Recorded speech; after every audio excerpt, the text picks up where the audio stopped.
ഇന്ന് സമയം പോകുന്നത് അറിയുന്നില്ല. എത്രയും വേഗത്തിലാണ് ഇന്നത്തെ സമയം പോകുന്നത്. അതുമാത്രമല്ല, ഇപ്പോൾ നാം കേട്ടുകൊണ്ടിരിക്കുന്നത് പെട്ടെന്നുള്ള മരണമാണ് നാം ഇന്ന് കേട്ടുകൊണ്ടിരിക്കുന്നത്.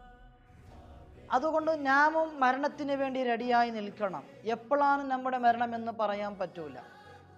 അതുകൊണ്ട് ആരോടും അസൂയ വേണ്ട, ആരോടും നഞ്ചി ഫിത്തനെന്ന് പറയാതെ നല്ല രീതിയിൽ ദുനിയാവിൽ ജീവിച്ചിട്ടുള്ള കാലത്ത് അല്ലാഹു തആല എത്ര ആയുസ് തന്നു, ആ ആയുസിൽ നല്ല രീതിയിൽ എല്ലാവർക്കും ഇഷ്ടപ്പെടുന്ന രീതിയിൽ ദീനി ഹിദ്മയിലായി അള്ളാഹ്ക്ക് വേണ്ടി ഇബാദത്തുകൾ ചെയ്തുകൊണ്ട് നല്ല രീതിയിൽ ഇരിക്കാൻ നാം ശ്രമിക്കണം.